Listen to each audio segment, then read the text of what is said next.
안녕하세요. 주식 시마론 어이제입니다. 어제 공포는 오늘 안도로 바뀌고 있습니다. 손바닥 뒤집듯이 시장의 심리가 이렇게 좀 탈바꿈하는구나라는 생각을 어제 오늘 굉장히 피부로 느끼게 되는데요. 불안했던 3,000선과 900선에 대한 완벽한 지지가 나오는 오늘, 이제는 안도하고 시장을 봐도 되는가? 일단 수급적으로도 바뀐 포인트들이 많이 눈에 띄곤 있는데요. 오늘도 시장과 관련해서 이 핵심 강의가 마련되어 있으니까요. 막판까지 저희와 함께 시장에 대한 고민 놓치지 마시길 바랍니다. 두 교수님이 도와주실 겁니다. 토마토 투자클럽 문서진, 김혜진 전문가입니다. 어서 오세요. 네, 안녕하세요. 네. 자, 먼저 시장의 방향부터 짚어보겠습니다. 오늘 그간의 흐름과는 전혀 다르게 좀 아주 편안한 우상향이 지금 장중 내내 진행되고 있는데요. 최희정 캐스터, 일단 지금 시장 컨디션 어떤가요? 네, 오른 만큼 빠지고 빠진 만큼 오르는 그야말로 롤러코스터 장세를 연출해내는 요즘입니다. 특히나 오늘 시장에는 양시장 모두 상승불을 켜내는데요. 코스피는 4거래일 만에, 코스닥은 6거래일 만에 상승 전환입니다. 그리고 힘도 굉장히 좋습니다. 외국인의 수급이 뒷받침되면서 양시장 나란히 2%대 오름세를 나타내고 있는데요. 먼저 코스피 지수부터 확인해 보겠습니다. 코스피 지수는 이제 3% 육박하는 오름세를 나타내고 있습니다. 꽉 찬 양봉이고요. 계속해서 고점까지 높여갑니다. 현재 구간에는 3,083선 뚫어내고 있습니다. 거래대금은 13조 원 넘어서고 있는데요. 분봉 통해서 자세히 확인해 보겠습니다. 간밤 미증시가 일제히 상승 마감됐고요. 코스피는 출발 흐름부터 좋았습니다. 3,026선에서 갭상승 출발됐고요. 보시는 것처럼 꾸준하게 우상향 곡선을 그려냅니다. 조금 전에는 3,083선까지의 터치가 나오기도 했고 현재 구간에도 계속해서 고점입니다. 그럼 수급으로 넘어가 보겠습니다. 오늘은 외국인 기관의 양 매수세가 유입됩니다. 특히나 기관 쪽에서 금융투자에서만 4천억 원 넘어가는 물량을 담아가고 있고요. 외국인은 장 초반부터 담아갑니다. 현재 구간에는 8,300억 원가량의 매수 우위가 집계되고 있고 오늘 장에는 개인 홀로 매도를 나타냅니다. 현재 구간에는 1조 4천억 원가량의 매도 우위가 집계되고 있습니다. 이어서 업종별 등락 현황으로 넘어가 보겠습니다. 오늘은 일제히 전 업종 상승세를 나타냅니다. 먼저 상승하는 쪽 살펴보시면은요.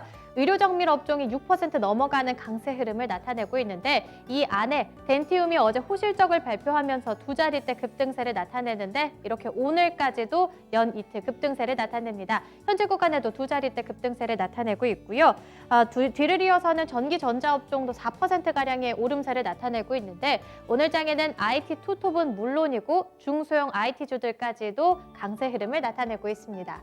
그리고 오늘은 의약품 업종 4%에 육박하는 강세 흐름을 나타내고 있는데요. 특히나 코로나19 치료제 쪽으로 외국인의 수급이 유입되고 있습니다. 뒤를 이어서는 제조와 철강 금속까지도 3에서 2%대 강세 흐름을 나타내고 있습니다. 이어서 시가총액 상위 종목으로 넘어가 보겠습니다. 오늘은 분위기가 사뭇 다릅니다. 좋은 쪽으로 다른데요. 오늘 장에는 일제히 상승세를 나타내고 있습니다.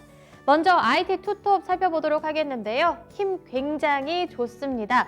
오늘은 필라델피아 반도체 지수가 3%대 급등으로 거래를 마쳤다는 점도 긍정적으로 반영되고 있고요. 삼성전자, SK하이닉스 모두 외국인 기관의 양 매수세가 유입됩니다.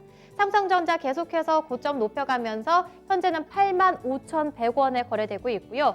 보시는 것처럼 SK하이닉스가 굉장합니다.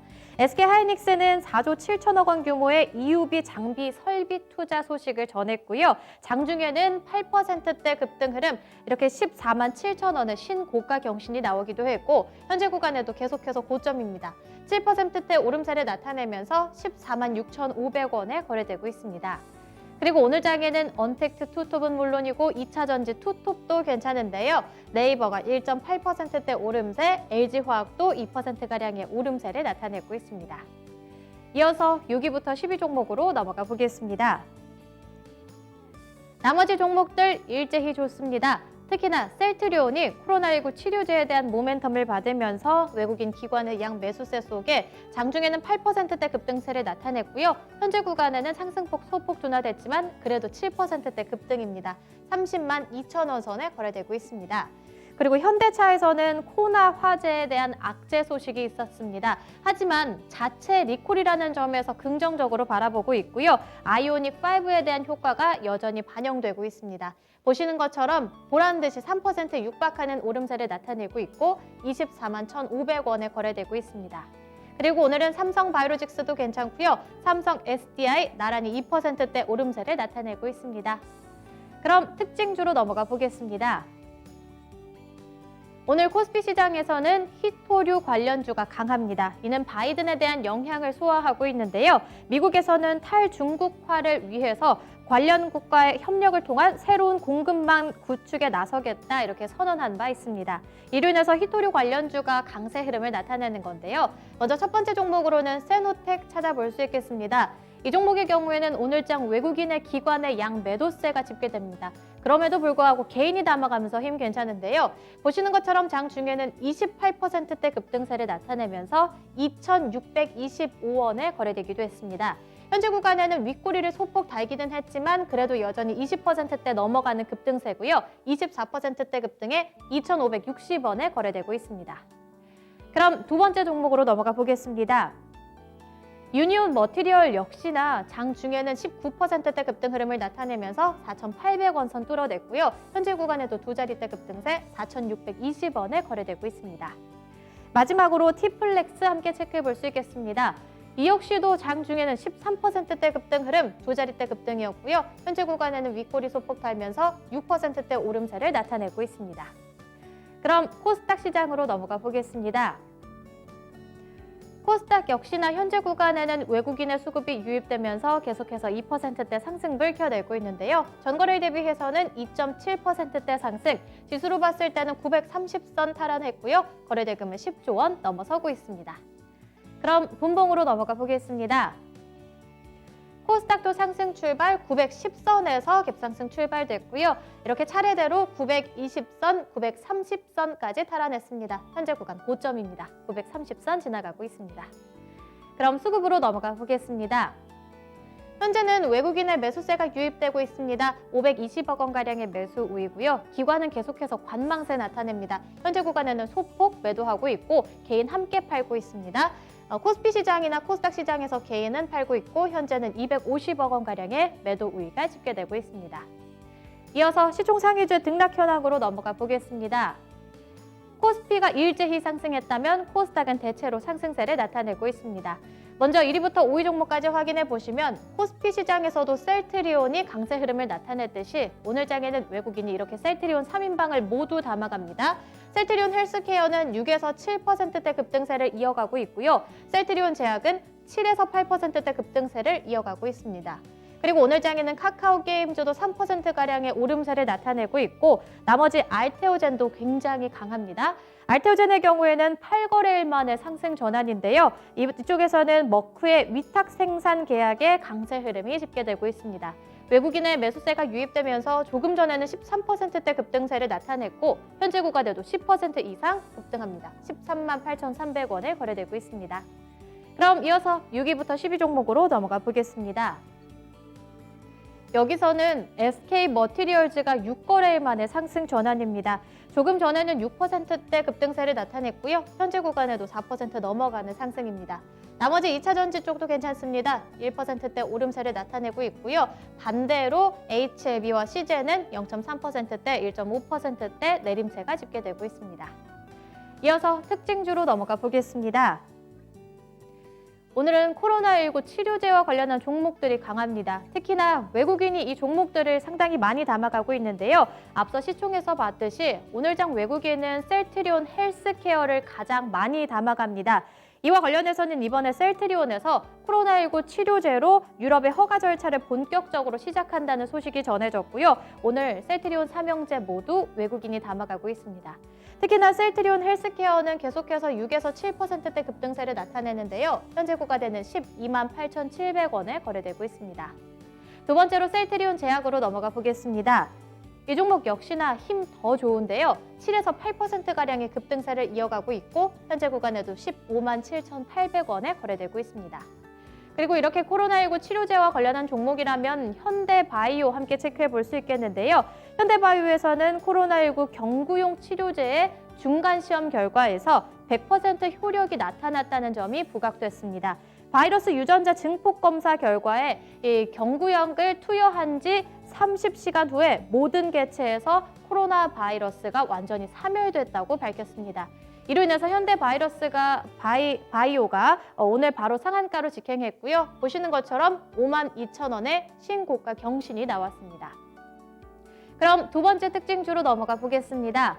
두 번째 특징주로는 정치 테마 관련한 종목들 함께 체크해 볼 수 있겠는데요. 오늘 장에는 이재명 관련주가 강세 흐름을 나타냈습니다. 이재명 도지사가 계속해서 대권 선호도 조사에서 1위를 유지하고 있다는 소식이 전해져 있기 때문인데요. 대표적으로 먼저 첫 번째 종목으로 성안 체크해 볼 수 있겠습니다. 보시는 것처럼 바로 상한가로 직행했고요. 현재 구간에도 상한가 풀리지 않고 있습니다. 1,180원에 거래되고 있습니다. 그럼 두 번째 종목으로 넘어가 보겠습니다. 대표적으로 오리엔트 바이오, 이재명 관련주라고 볼 수 있겠죠. 오늘은 외국인이 담아감에 따라서 장중에는 17%대 급등 흐름을 나타냈습니다. 현재 구간에도 9% 이상 상승부를 켜내면서 1,830원에 거래되고 있고요. 마지막 종목으로는 동신건설 체크해 볼 수 있겠습니다. 이렇게 이재명 관련 종목들 오늘장 외국인의 장바구니에 담겨가고 있는데요. 동신건설 또한 외국인의 매수에 따라서 이렇게 7%대 급등세를 이어갑니다. 42,600원에 거래되고 있습니다. 지금까지 특징주까지 점검해 봤고요. 다시 심화론으로 넘어가 보겠습니다. 네, 시장 보고 왔습니다. 강의로 들어가 볼까요? 두 가지 주제 준비되어 있습니다. 첫 번째 강의 주제 보시죠. 파월 의장의 청문회 발언 살펴보기. 미국 현지 시간으로 23일, 24일 제롬 파월 미국 연준 의장이 상하원 청문회에 출석을 했고 여기서 증언을 했습니다. 이 이틀간의 발언에 시장이 이번 주 정말 많은 관심을 보이는 모습인데요. 그 전날에도 상원 출석이 있었잖아요. 이때도 어느 정도는 시장이 안도를 보여주다가 어제 막판에 반락이 크게 나타났습니다. 간밤 역시 하원에 출석을 했는데 미증시 그리고 국내 현재 증시의 움직임은 상당히 좋죠. 이틀간의 발언의 변화에 있어서는 또 어떤 게 있었는지 우리가 안도할 만한 포인트는 어디에 좀 포커스를 맞춰야 될지 이 부분 자세히 알아보겠습니다. 자, 먼저 김혜진 전문가님, 간밤 새벽이었습니다. 하원 청문회에 출석한 파월 어떤 내용을 말했는지 먼저 정리해 주세요. 네, 결론적으로는 정말로 비둘기파적인 연 이틀 동안 비둘기를 많이 날렸거든요. 네. 그렇죠. 시장도 파월이 등장을 하고 파월의 발언을 듣고 나서는 또 반갑게 맞아주는 네. 분위기였는데 어제는 또 중국, 홍콩 쪽에 영향은 또 있었지만 오늘 역시 또 시장은 또 좋게 반응을 하고 있고요. 파월 의장이 했던 발언들을 보면 정말 좀 걱정 안 해도 되겠다라는 생각들을 하게끔 할 만한 말들을 많이 했거든요. 하나씩 보면 일단 2023년까지 인플레이션율, 그러니까 물가 상승이 2%를 밑돌 것 같냐 네. 라는 질문에 오히려 3년 이상이 걸릴 수도 있다. 그러니까 지금 시장에서 걱정하는 건 갑작스러운 인플레이션. 그렇죠. 경기가 2% 다시 연준 목표를 넘어갈 거라는 우려 아닌가요? 그렇죠. 오. 오히려 물가가 너무 갑작스럽게 그렇죠. 오르고 네네. 경기 회복의 기대감도 커지는데 예. 실제로 백신도 빠르게 지금 맞고 있고 맞아요. 그로 인해 경기 회복과 갑작스러운 인플레이션, 물가 상승을 지금 걱정을 하는 건데 예. 오히려 파월은 아니 물가 상승률 오히려 우리 물가 상승률 2%를 올리기 위해서 노력을 하고 있다. 모든 수단을 동원을 하고 있고 네. 그러면서 물가 인플레이션 오히려 2% 목표치는 3년 이상의 더 긴 시간이 걸릴 수도 있다라고 말했거든요.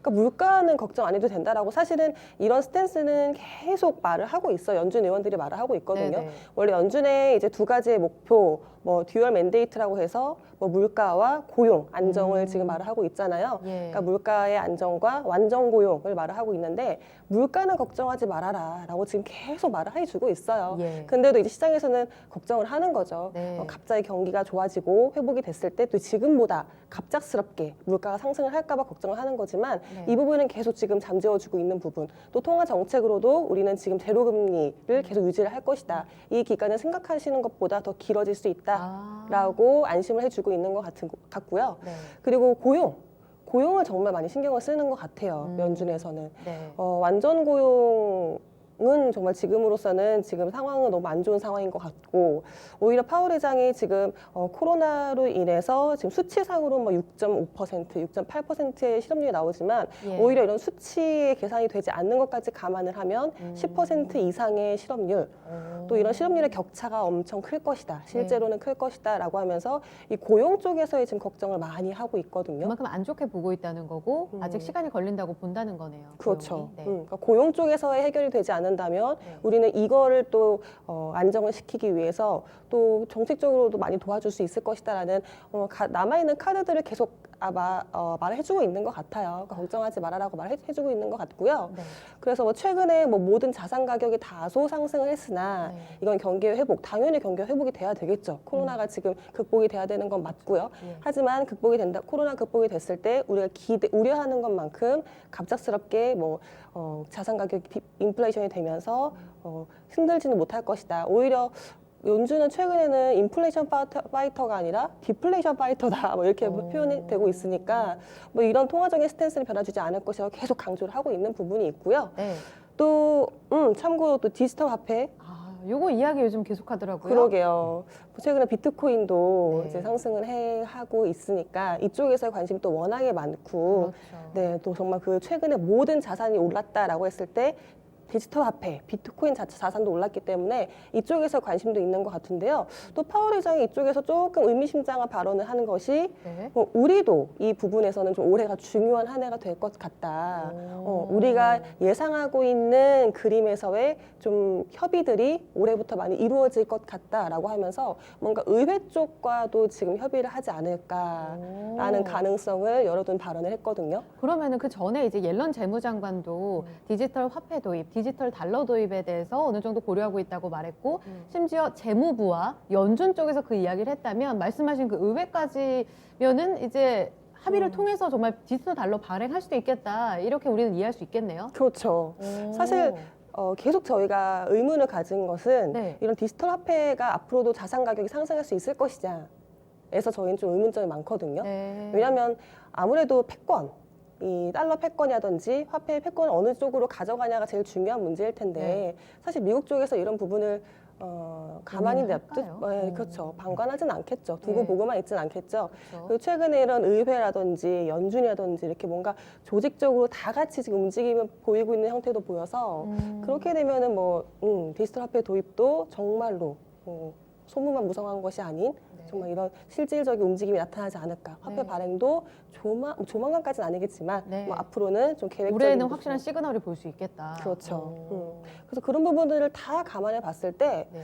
역시나 파월의 힘이 있었던 것 같고요. 네, 네. 파월의 파워는 셌던 것 같고 발언이 끝나면서 비둘기파적인 발언을 환영을 하면서 네. 시장이 좀 환호해주는 네. 모습을 우리 시장에도 영향을 주고 있는 것 같습니다.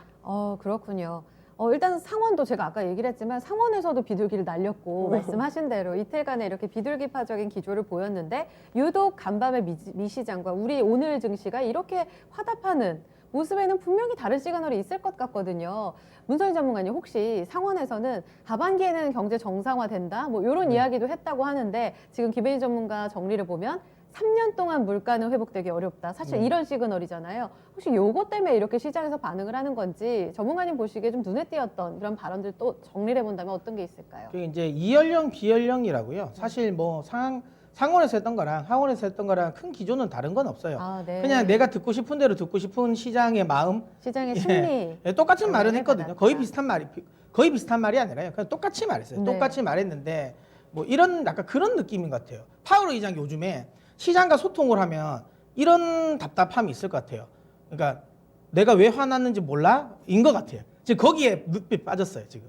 그러니까 이거 어떻게 돼? 뭘 이야기를 해도 계속 표정이 이러는 거잖아요. 시장의 표정. 네, 시장의 표정이 이런 거. 그럼 모르는 약간 완전- 화난 여자친구의 표정 같나요? 만족스럽지가 않은 거죠. 뭘 해도 안 만족스러운 느낌인 거잖아요. 왜냐하면 이게 이번만 한 건 아니잖아요.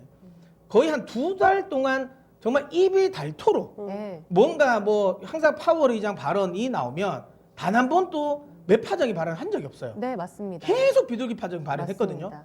근데도 아직은 아니야. 아니야. 내가 뭘 원하는지 몰라라고 하고 있잖아요. 맞아요. 시장이 아주 흡족스러워하는 예. 건 아닌 것 같아요. 그래서 오늘은 그냥 말을 더 화끈하게 해준 거예요. 좀더 수치를 화끈하다. 말해준 거예요. 그러니까 어떤 원래는 수치요? 사실 연준의 특히 이제 그 이 총재 파월 의장의 그러니까 입김을 감안하면 네. 명확한 수치를 내는 건 굉장히 부담스럽습니다. 그래서 이제 대부분 보면 약간 뭐 어찌 보면 시장 입장에서 두루뭉술한 거죠. 그렇죠. 예, 그러니까 이제 그냥 뭐 예를 들어 뭐 원래 아주 상당 기간 걸릴 것이다. 뭐 인플레이션은 뭐 오랫동안 뭐 이 도달하기는 걸릴 것이다.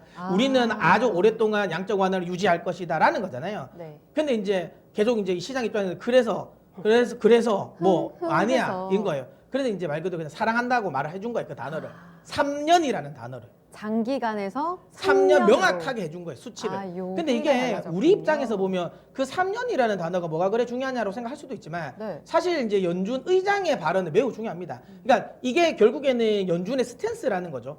3년 이후에 무조건 3년 이후에나 내가 여기가 이 금리 인상을 하겠다라는 건 아니겠지만 네. 일단 3년이라는 말을 했잖아요. 예. 그리고 공식 석상에서 네. 그것도 청문회 자리에서 네. 그래 말해놓고 6개월 후에 금리 인상을 하진 않거든요. 음. 그럼 최소한 올해 길어도 내후년까지는 금리 인상 안 한다라는 걸 명확하게 한 거예요. 그러니까 너무 이제 시장에서 뭐 어쩌고저쩌고 하니까 네. 그래 옛다 이런 식으로 해서 명확하게 이야기를 해준 거예요. 수치를 3년이라고. 그러다 보니까 이제 시장이 조금 더 반응을 한 거죠. 아무래도 반응을 한 거고 그 다음에 중요한 건 또 많이 떨어진 것도 있어요. 많이 떨어진 게 있으니까 저가 매수세가 유입은 시키고 싶었는데 명분이 없었는데 그 명분도 만들어 준 거고. 뭐 그래서 이제 전 개인적으로 이 부분 그다음에 이제 연준의 완화적인 스탠스를 지금 계속 굉장히 엄청 오랫동안 좀 유지할 가능성이 높다라는 것도 좀 강조를 엄청나게 많이 했지 않습니까? 많이 예. 했고 앞서 이제 김혜진 전문가님 이야기하신 것처럼 디지털 화폐 도입과 관련된 부분인데 이거는 딱 명확하게 그 느낌이 들어요. 이제 조만간 양털 깎기를 하겠다라는 거거든요. 그러니까 불을 떼우고 있어요. 지금 네. 비트코인과 관련된 부분이 굉장히 이제 상승을 많이 하잖아요. 그러니까 명확하게 이걸 잘 아셔야 돼요. 비트코인은 우리가 부를 때 가상화폐라고 하고요. 네. 그러니까 지금 연준이 발행하려고 하는 건 디지털 화폐입니다. 뭐가 다른가요? 명확하게 다르죠. 가상화폐는 말 그대로 물건, 그러니까 실물이 없잖아요. 네. 그러니까 실물이 없는 말 그대로 가상. 그러니까 우리가 소위 말하면 그냥 매수자와 매도자 간의 그냥 신용에 의한 물론 뭐 비트코인과 관련된 부분에서 이제 채굴이 나온다고 하지만 이게 실질적으로 우리 눈에 보이는 건 아니지 않습니까? 그래서 코드 상으로 나오는 거고 그런 부분. 그래서 가상이라고 하는 거고 예. 디지털 화폐는 명확한 거죠. 그러니까 아날로그 화폐를 우리가 보는 이런 지폐의 아날로그 화폐를 디지털화한 거예요. 그랬기 때문에 발권자도 명확하고 예. 그다음에 이제 현물도 명확하게 있죠. 그러니까 단지 이제 화폐의 방식을 아날로그에서 디지털로 바꿨다는 거고 이게 다른데 왜냐하면 그러니까 계속 논의는 많이 진행되고 있어요. 지금 뭐 사실상 우리가 현금을 많이 쓰지는 않잖아요. 네. 대부분 그래서 언제든지 환경은 디지털 화폐로 넘어갈 수 있는 환경은 되어 있었는데 시장에서 사실 디지털 화폐라는 부분에 있어 가지고는 좀 거부 반응을 만들 수 있었는데 이게 이제 가상화폐 그러니까 비트코인이라든지 이런 가상화폐들이 시장이 커지면서 사람들의 반감이 많이 없어진 거죠. 그러니까 이왕이면 그러면 나는 미국 정부가 보증하는 화폐를 사고 싶다. 비트코인은 누군가를 보증하는 건 아니잖아요. 그렇죠. 근데 이제 완전 탈중앙이잖아요. 그렇죠. 예. 근데 이거는 이제 결국에는 미국 정부가 보증하는 또 화폐다 보니까 뭐 이쪽으로 또 들어올 수도 있고 네. 사실 비트코인 가격을 끌어올렸던 결정적인 이유도 저는 뭐 이거 약간 음모론적인 거긴 하지만 끌어올린 것도 저 디지털 화폐를 좀 더 용이하게 좀 이 도입을 시키기 위한 전략이라고 생각이 되고요. 규제를 더 하지 않았던 그렇죠. 이유가. 근데 이제 어느 정도 올라오는 상태에서 최근 들어서 옐런 장관과 파월 의장이 굉장히 강력하게 규제를 맞아요. 하잖아요. 만약에 디지털 화폐 투기성이라고. 그렇죠. 네. 만약에 그 상태에서 딴 건 없습니다. 근데 여기서 옐런 장관이 그냥 은행들 재무 건전성 때문에 저거 사면 안 돼. 법적으로 금지시키고 그다음에 이 주요 IB들 사면 안 돼. 그다음에 뭐 기업들 뭐 예를 들어 지금 요즘에 기업들이 저 비트코인 많이 사잖아요. 맞아요. 예, 현금 네. 과정으로. 근데 이거 위험하다고 해서 만약에 못 사게 규제를 해버리면 없어져요. 왜냐하면 이게 지금 시총이 1,000조가 넘는 시장이잖아요. 네. 비트코인 시장이. 그렇죠. 근데 이게 기관이 빠진 상황에서 개인들 물량으로 들어올리기는 힘든 상황이라고 보시면 됩니다. 그래서 네. 제가 보기에는 조만간 양털 깎기가 들어가지 않을까라는 생각하고 오늘 이번에 이 파월 의장이 이 발언을 한 걸 보고 느꼈어요. 조만간에 디지털 화폐 한 내년 정도는 발행할 것 같고 그러면 그 위에서 이제 비트코인 조금 조심해야 되지 않을까라는 네. 생각을 좀 하고 있습니다. 그래서 본격적으로 저거 이제 발행을 하기 위해서는 네. 본격적으로 비트코인 같은 거는 좀 규제를 많이 할 것 같아요. 그래서 뭐 명확하게 옐런 장관은 강하게 저걸 이제 비판하고 있고 그다음에 지금 파월 의장도 거기에 맞추고 있거든요. 네. 조심해야 된다. 다만 뭐 그 과정이 이제 디지털 화폐로 전환되는 구간이다라고 보시면 될 것 같다. 여기 봅니다. 미국에서 큰 그림을 그렸군요. 한번 두 분께서 이런 디지털 화폐 발행과 함께 신화폐 전쟁에서 대해서도 한번 다뤄주시면 굉장히 좋을 것 같아요. 네, 나중에 뭐 시간이 되면 한번 이야기 재밌을 해보도록 것 하겠습니다. 같아요. 네, 알겠습니다. 일단은 여자의 마음에 비유를 했네요. 시장의 마음을. 그랬고 또 남자친구 입장에서 이렇게 연인이 달래주듯이 파월은 달래기에 일단 성공을 했다. 네, 이렇게 설명해 주셨습니다. 일단은 이렇게 안정이 됐어요. 금리도 좀 간밤에 진정됐죠, 전문가님? 그러니까 간밤에 진정됐다가 다시 올라왔어요. 아, 그러면 이거는 계속 ING 이슈잖아요. 그럼 계속해서 우리가 또 지켜봐야 될, 이 여자의 마음에서 봐야 될 앞으로 이벤트들은 또 어떤 게 있을까요? 그러니까 근데 이제 그나마 다행스러운 건 이제 금리가 인상되는 거, 그러니까 시중 금리가 상승하는 거 막을 수가 없어요. 네. 그건 이미 시장도 알고 있습니다. 왜냐하면 어차피 지금 추가 부양책이 곧 통과가 되잖아요. 그래서 곧 통과가 되면 결국에는 국채 발행이 많아질 수밖에 없다는 걸 알아요. 그래서 그렇죠. 결국에는 이 시중 금리가 상승하는 건 막을 수가 없어요. 네. 그러니까 파월 의장이 이런 발언을 했다고 해서 시중 금리가 떨어지지는 않을 거예요. 다만 시장은 이거죠. 시중 금리 올라가는 걸 신경을 쓰지 않는 거죠. 그러니까 시중 금리 상승세를 이게 이제 금리 인상의 시그널로 해석하지 않겠다라는 거. 네. 이렇게 해석하시면 되고요. 그래서 금리는 계속 좀 올라가지 않을까. 다만 속도는 조금 완화되지 않을까라는 생각하고요. 네. 어쨌든 3월 FOMC 회의를 굉장히 중요하게 봐야 됩니다. 계속 얘기해 주셨죠. 네, 계속 이야기하는 것처럼 3월 FOMC 회의에서 지금 파월이 이만큼까지 이야기했잖아요. 이만큼까지 이야기했는데도 네. 만약에 시장이 계속 그때까지도 흔들리고 한다면 네. 그러면 액션을 취할 것 같아요. 최소한 저는 3월 FOMC 회의에서 3월 FOMC 회의 전까지 네. 국채 금리가 만약에 1.7 정도까지 도달했다. 이게 굉장히 이제 시장이 중요한 포인트거든요. 굉장히 높은 거 아닌가요? 그렇죠. 그러니까 우리가 따지면 1.7이라는 건 그렇게 안 높긴 해요. 왜냐면 우리가 코로나 전에 2%였거든요. 아. 그러니까 절대적인 수치는 안 높긴 하지만 시장은 1.7 정도면 지금 부담을 가지는 거예요. 왜냐하면 그렇죠. 어차피 그러면 2%가 얼마 안 남았으니까 그렇죠. 그럼 인상하는 거 2%면 아니야? 인상을 할 수도 있다는 거. 근데 그렇죠. 네. 연준은 인상을 안 할 거예요. 연준은 이미 이전부터도 2%가 왔을 때도 그 이야기를 많이 했어요. 그러니까 안 한다. 상당히 고압 경제라고 해서 그 상당 부분 인플레이션이 어느 정도. 그래서 우리가 그 이야기를 했잖아요. 레인지를 뒀잖아요. 이게 많은 네. 분들이 이게 좀 까먹으셨나 봐요. 불과 이게 한 6개월 전인가요? 네. 연준이 그 이야기 했거든요. 그러니까 내가 그 레인지를 만들어 줬잖아요. 그러니까 2에서 뭐 3까지는 우리가 인상하지 않겠다라고. 네. 그러니까 이걸 용인을 했거든요. 레인지를 만들었는 걸 네. 분명히 이야기를 했는데 어느 순간 갑자기 또 이제 2%에 꽂혔어요. 그러니까 연준이 얼마나 답답하겠어요. 뭔가 속도가 너무 빠르니까 불안해하는 것 같기도 하고. 그러니까 그래서 연준이 이걸 열어줬거든요. 잡아줬는데. 예, 레인지 기억나시죠? 예, 그 불과 한 6개월 정도인데 열어놨단 말이에요, 레인지를. 네. 예, 그냥 2%라고 말하진 않았어요. 이제는 2에서 한 3% 정도까지 용인을 해놨단 말이에요. 근데 이제 뭐 2% 도달한다고 해가지고도 큰 문제는 아니지만 네. 어쨌든 시장은 이거를 어쨌든 지금 신경 쓴다는 거잖아요. 그렇죠. 지금 이 수치가 되게 중요하다고 그렇죠. 말씀하시는 그러니까 요래 되면 2%에 대한 1.7. 우려가 되니까 그렇죠. 만약에 3월 FOMC 회의 전까지 미국채 수익률이 만약에 1.7이 도달을 하면 네. 그러면 연준의 액션을 취하기를 원할 겁니다. 근데 만약에 저까지 도달했는데 연준이 3월 FOMC에서 아무 액션을 취하지 않는다. 그러면 그러면 다시 시장 급락입니다. 꺾일 수 예, 있다. 확실하게 꺾일 거예요. 근데 네. 만약에 근데 1.7 도달하고 나서 연준이 거기에 맞게 저는 개인적으로 오퍼레이션 트위스트를 할 것 같거든요. 네. YCC를 하진 않을 것 같아요. YCC는 제가 보기에는 최종적인 것 같고요. 네. 예, 그 뭐 나중에 더블 딥에 대한 우려감이 있을 때 정도는 할 것 같고 네. 지금은 오퍼레이션 트위스트 정도는 할 것 같습니다. 왜냐하면 지금 단기 금리는 굉장히 안정적이거든요. 그러니까요. 예, 단기 금리는 안정적이기 때문에 살짝 단기 금리 시장을 약간은 이제 끌어올리고 아. 장기 금리를 조금 내려는 약간의 이제 미세 조정을 할 것 같아요. 네. 그거는 오퍼레이션 트위스트로 할 수 있을 것 같고요. 네. 그것만 나오더라도 시장 굉장히 환호를 할 겁니다. 굉장히 네. 환호를 할 거고 그 두 가지겠죠. 다만 그게 아니면 3월 FOMC 회의 전까지 네. 미국제 10년물이 1.7%가 안 올라가던가.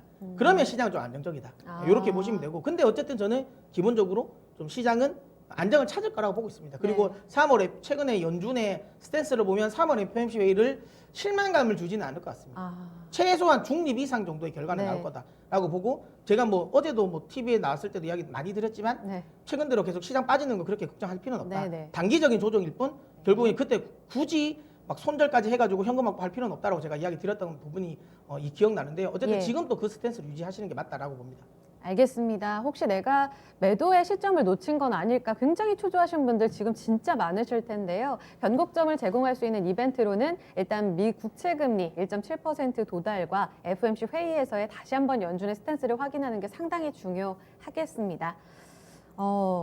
계속해서 확인하고 싶어하는 그 여자의 마음을 읽는다면 여러분들도 충분히 파월과 그 시장의 심리를 읽는 데 좀 도움이 되실 것 같아요. 첫 번째 주제 마무리 짓고요. 두 번째로 가겠습니다. 네, 두 번째 주제입니다. 현대차 EV 모델 대규모 리콜 그리고 관련주의 영향력은 드디어 코나 전기차 배터리 화재 발생 정말 오랫동안 있었는데요. 이 대규모 리콜이 결정이 됐습니다. 악재로부터 이제는 자유로울 수 있을까에 대해서도 좀 점검 필요해 보입니다. 김혜진 전문가님, 어제였어요. 네. 국토부 자동차 안전연구원 쪽에서 이 합동조사 결과 발표가 됐습니다. 이 내용 어떻게 보셨어요? 네. 평가들이 여러 가지가 있는데 네. 현대차의 손을 들어준 것이다. 라는 기사들이 많더라고요. 그렇죠. 막 음. 기본적으로 배터리 쪽의 문제라고 좀 무조건 많이 이야기를 했으니까. 했으니까. 물론 네. BMS 쪽도 약간 이야기는 했는데 네. 사실 주 원인은 거의 배터리 문제, 셀 쪽의 문제라고 이야기가 나왔으니까. 그렇죠. 예. 그런데 그런 단어들이나 문장 부분을 보면은 뭐랄까 이들도 조금 지켜봐야 되겠다라는 부분도 많은 것 같은 게 네. 이런 표현을 썼더라고요. 국토부 조사 결과의 그 문장이 네. 정말 생소한 화재 원인이다. 라는 문장을 썼어요. 생소하다. 그러니까 지금 것은 배터리가 폭발했다라고 하면 저희가 항상 배터리 구조 설명해 드리잖아요. 양극재, 음극재, 그리고 가운데 이제 그 분리막. 리튬 이온을 막아주는 분리막. 그게 정말 중요하거든요. 네네. 이게 이제 분리막이 손상이 돼버리면 폭발이 일어나는 거니까 그러니까 그동안은 뭐 분리막의 손상, 네. 뭐 아니면 뭐 과충전, 너무 충전을 많이 한 거, 과충전, 아니면 냉각수가 뭐 잘못된다든지 뭐 이쪽에서의 뭐 좀 폭발 위험이 많았는데 네. 이번에는 음극재에서의 석출이다라고 말했거든요. 말이 어렵네요. 그렇죠, 어렵죠. 네. 그래서 생소하다라고 표현했는데 그러니까 이걸 좀 더 조사를 해봐야 되겠다라고 했는데 결론은 그거예요. 그러니까 음극재의 어떠한 부품, 그러니까 음극 탭 부분이 있는데 이걸 고정하는 부분이 접혀 있었다는 거죠. 아. 예, 반드시 있지 않고 접혀 있어서 이 사이에 리튬 이온의 부성물들이 오. 빠져나가면서 네. 그게 이제 그 중간중간에 이렇게 붙으면서 길을 만드는 거. 그러니까 일종의 부성물들이 막 붙어가지고 이제 덴드라이트. 그렇죠. 덴드라이트처럼 네. 뭐 덴드라이트는 자체적으로 자기들이 뾰족해지는 네. 거잖아요. 네, 충전을 네, 네. 반복하면서 뾰족해지는 건데 이거 이제 부산물들이 쌓이는 거죠. 그러니까 부산물 쌓이면서 석출되는 과정이 있어서 그게 아무래도 양극재로 침범을 한 것 같다. 그래서 그런 음극재 석출 문제를 지금 꼽았고요. 네. 그런데 이 부분이 지금 중국 공장에서 생산이 되는 문제 부분이에요. 아. 2017년 9월부터 생산된 중국 네. 공장에서의 지금 LG 에너지 솔루션의 지금 배터리인데 네. LG 에너지 솔루션은 그거예요. 알았다는 거예요. 이 부분을 2017년에 알았어서 근데 초기에 자기들이 잡았다. 이 문제를 잡았고 그래서 오. 지금 생산되는 부분은 절대 아니고 그 문제가 아니다. 네, 아니다. 그리고 이미 작년에 뭐 한 번 리콜을 현대차가 했었거든요. 네. 그때 이제 BMS, 그때는 이제 배터리를 교체하는 게 아니라 배터리 관리 시스템이라고 BMS를 교체해 주는 거에서 리콜이 끝냈는데 제가 참고로 그 정리된 사진도 준비를 하긴 했는데요. 네, 네. 그때는 이제 LG 에너지솔루션은 그 BMS 때문에 좀 문제가 있는 것 같다. 지금 두 분의 말씀을 들어보니까 BMS 배터리 관리 시스템 같은 경우에는 현대차 쪽에 문제인 것 같고 그렇죠. 배터리 셀 내부 지금 응급탭 얘기하시는 건 LG 에너지 솔루션의 그렇죠. 잘못이다. 이렇게 보는 것 같네요. 맞나요? 맞아요. 어. 배터리를 만드는 것 자체, 그러니까 배터리의 네. 뭐 음극재, 양극재, 구조 이런 건 LG 에너지 솔루션 쪽에 책임이 있는 부분이고 네. 이 배터리를 장착을 해서 이걸 어떻게 관리를 시키느냐라는 네, 네. 것은 이제 현대차 현대차 쪽. 쪽에서의 구조의 문제일 수가 있는데 네. 서로 얘기하는 게 이제 포인트가 그건 거죠. 배터리 내부에서의 셀 내부에서의 폭발이다라는 네. 것이냐, 아니면 그 관리 시스템에서 네. 현대차가 잘못 적용을 한 것이다. 우리는 이거 그리고 하다못해 이 얘기도 했어요. LG 에너지솔루션이 본인들이 이제 그 구조적인 응급 탭의 접힘 현상을 알았을 때 네. 그때도 폭발까지는 안 일어났다. 아. 라고 말을 하고 있기는 하거든요. 네. 예, 그- 이번에 조사 보니까 국토부에서도 그것 때문에 화재 재현 실험을 했는데 맞아요. 아직까지는 발생이 안 됐다고 하더라고요. 그러니 네. LG 에너지 솔루션 입장에서 정말 억울할 수도 있겠다는 생각이 저도 들더라고요. 네, 그래서 지금 관리 시스템을 어떻게 적용을 시켰느냐, BMS 를. 그렇죠. 아. 그 구조도 같이 볼 것 같아요. 아, 그럼 추가 조사가 아직 있는 거네요. 네, 추가 조사가 아직 남아 있는 부분이 있고요. 네. 그래서 어쨌든 현대차는 지금 뭐 글로벌적으로든 지금 성장 기업으로든 지금 발을 뻗어 나가려고 하고 있는 부분이 있기 때문에 지금 전기차 시장이 이렇게 커지려고 할 때 악재가 될 수 있는 부분은 맞거든요. 네. 그래서 일단은 전량 리콜을 하기로 했어요. 전량 교체. 아예 교체를 해주겠다라고 해서 네. 코나를 포함한 이 LG 에너지솔루션의 배터리를 장착한 모델 다 뭐 코나, 아이오닉, 그다음에 그 전기버스도 있잖아요. 네. 다 리콜 다 교체해주기로 했고요. 한 대당 2천만 원 정도가 소요된다고 하니까 네. 전체 비용이 1조 원 정도가 들 것 같은데 이제 이 비용을 또 어떻게 현대차와 LG 에너지 솔루션이 분담을 할지 또 관건일 것 같고요. 네. 그리고 지금 현재 뭐 아이오닉 5 같은 경우에는 네. SK 이노베이션 거예요. 그래서 뭐 LG 에너지 솔루션이 아직까지는 지금 탑재된 GEMP의 전기차가 아이오닉 6부터가 출시가 될 예정이어가지고 뭐 당장에 이번에 지금 아이오닉 5에 대한 기대감도 크잖아요. 맞아요. 이것도 역시 지금 영향을 받지 않을까 하는데 또 여기에는 아직 뭐 SK 이노베이션께 들어간 부분이 있기 때문에 뭐이 부분은 뭐 걱정 안 하셔도 될 것 같고 네. 뭐 아무튼 지금 중간 조사 결과를 발표한 부분이니까 네. 앞으로 발표 결과도 좀 지켜봐야 될 것 같아요. 알겠습니다. 이제 끝났나 싶었는데 안 끝났네요. 확인할 게 분담률, 그리고 여기에다가 BMS 관련한 추가 조사 결과도 기다려봐야 되는 거잖아요. 그러면 어떻습니까? 악재 계속 남아있는 건데 주가의 영향력 앞서서 현대차에 대해서는 어느 정도는 있다라고 네. 말씀을 하셨는데 이게 장기적으로는 현대차, 뭐 LG화학 포함해서 관련주들 어떻게 좀 영향을 체크해 나가야 될까요? 뭐 사실 이번을 계기로 현대차는 저는 긍정적으로 봅니다. 현대차는 브랜드에 사실 손상 없다고 보세요? 오히려 저는 그거 괜찮게 봅니다. 오. 왜? 그러니까 이게 정의선 부회장, 아니, 정의선 회장의 과감한 결정이라고 보거든요. 왜냐하면 아시는 것처럼 지금 모델이 그러니까 화제의 모델이 되고 있는 리콜의 대상이 되고 있는 모델들은 다 전기차 전용 모델은 아니에요. 제 GMP 플랫폼을 사용한 건 아니거든요. 그렇죠. 네, 네. 그렇기 때문에 만약에 자칫 여기서 민기적 해버리면 네. 지금 이제 아이오닉 5 이제 그러니까 이 GMP 모델을 출시를 하잖아요. 여기에 오히려 악재가 될 수가 있어요.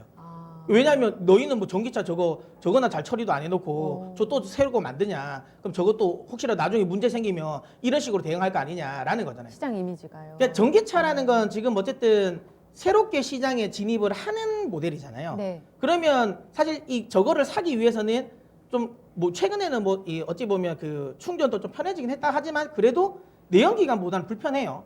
그 다음에 뭐 폭발의 위험이 완전히 안전할 수 없으니까 소비자 입장에서는 그러니까 이 전기차를 산다라는 거는 나름의 나의 약간 불편함을 감수하면서 사는 거예요. 근데 그 과정에서 문제가 생겼을 때 와 저거 리콜도 안 되고 굉장히 어렵구나라는 이미지를 가져와 버리면 사실 현대차는 굉장히 이미지 손상이 될 수밖에 없어요. 그래서 저기 한 1조 원이라도 그냥 해버리겠다라고 한 거고 중요한 건 이제 어쨌든 저는 소비자 신뢰를 구축했다라고 생각을 합니다. 그래서 저는 현대차는 전혀 이 문제는 크게 영향을 미치지 않는다라고 생각을 하고요. 다만 이제 LG 에너지 솔루션이 꽤 제가 좀 피해가 있을 것 같다는 생각이 드는 게 네. LG 에너지 솔루션 같은 경우는 이번에 상당 부분을 비용을 같이 감수할 것 같아요. 1조 정도가 나오면 네. 거기서 진짜 상당 부분을 책임을 질 가능성이 높지 않을까 생각합니다. 그럴 물론 것 같아요. 많은 분들이 어쨌든 지금 현재는 그러니까 셀 업체들이 갑이 맞습니다.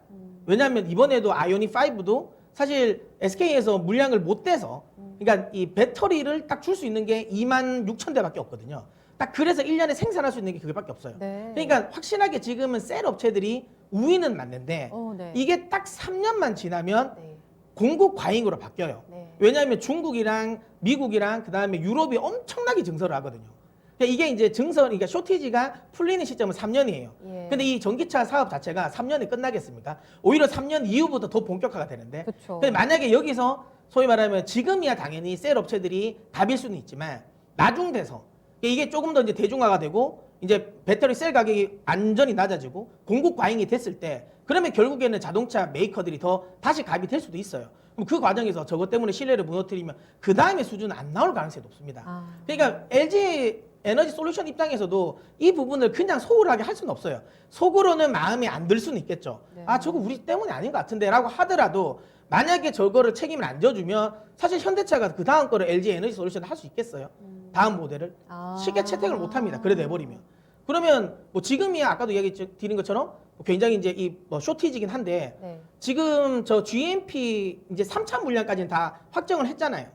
그러면 이 이후의 모델은 공급 과잉 상태에서 나올 수 있는 소위 말하면 그러니까 이 발주거든요. 네. 거기서는 어떻게 될지 모른단 말이죠. 그렇군요. 그러니까 LG 에너지 솔루션 입장에서는 좀 적극적으로 이 비용과 관련된 부분은 잘 합의를 할 것 같고요. 네. 그래서 여기서 어부지리로 저는 SK 이노베이션이 제가 이득을 볼 것 같습니다. 그러니까 SK 이노베이션이 지금 폭발 관련 위험이 없는 회사잖아요. 그러다 보니까 이 분리막 기술이 굉장히 많이 지금 좀 눈에 띄고 있죠. SK 이노베이션의 분리막 기술. 네. 그러다 보니까 야 이거 결국에는 LG가 그러니까 소송 걸면서 LG가 이 SK 이노베이션 분리막을 사용 못하면서 계속 폭발나는 거 아니냐라는 네. 시장의 의문도 많거든요. 네. 그러면서 그러면 야 빨리 합의를 봐라 중국 거 쓰지 말고 그러면서 이제 조금 더 시장 입장에서는 LG와 SK 간의 이 합의 소송 합의와 관련된 부분을 좀 빨리 종용할 수 있는 이벤트일 수도 있고요. 그 다음에 합의 자금도 필요하잖아요.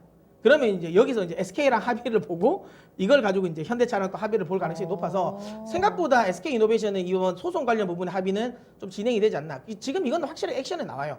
오늘 보시면 아시겠지만 경찰이 다시 SK 이노베이션 이 본사를 또 이 압수수색 들어갔거든요. 네. 이게 지금 벌써 지금 한 2년 정도 됐는데 또 들어갔단 말이에요. 네, 그러니까 네. 이거 제가 보기에는 이제 소송전에서 그러니까 LG 입장이 조금 더 유리하게 이 위치를 좀 차지하려고 하는 게 아닌가라는 생각이 들고 어쨌든 두 회사 입장에서 계속 이 합의를 보려고 하는 것 같습니다. 그래서 합의는 좀 조만간 되지 않을까라는 생각이 들고 그래서 이번 사건에서 현대차는 피해는 없다. 오히려 소비자 신뢰를 더 높였다라고 보고 있고요. 네, 네. 그다음에 아이오닉 5 효과는 분명히 있을 것 같다라고 생각이 들고 네. 그다음에 또 SK 이노베이션은 또 오브지리로 이쪽 관련 부분에도 수혜가 되지 않을까라고 생각합니다. 혹시 현대차가 BMS 관련해서 뭔가 국토부 쪽에서 이것도 문제가 있었는데 네. 라는 조사가 나올 경우에는 이 22만 원 선 혹시 깰 가능성 있다고 보세요? 그러니까 이걸 미리 예를 들어 아직까지 리콜 안 할게 BMS 결과 나올 때까지 우리가 기다릴게라고 했으면 나오면 떨어지겠죠. 근데 이미 본인들도 저거까지 다 생각하고 나온 거잖아요. 아, 리콜로서 네, 이미 다 그건 해준 거예요. 자금은 해결이 네, 됐다. 저는 그렇게 생각합니다. 그렇군요. 알겠습니다.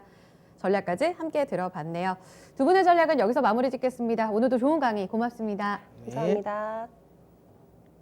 네, 주식시마론 저희가 준비한 내용 여기까지입니다. 오늘도 투자 판단에 도움될 수 있는 정보들 함께했고요. 이 내용은 특정 종목의 상승 하락을 보장하지는 않습니다. 지금 시장이 고점을 더 높여가면서 3% 넘게 상승하고 있습니다. 장중 변화 분위기 좀 체크해 보셔야겠고요. 금융투자 외국인 쪽에서 다 사네요. 남은 시간 이렇게만 좀 종가 나왔으면 좋겠습니다. 이어지는 클로징 벨로 마감 전략 잘 세워보세요. 네, 내일 뵙겠습니다.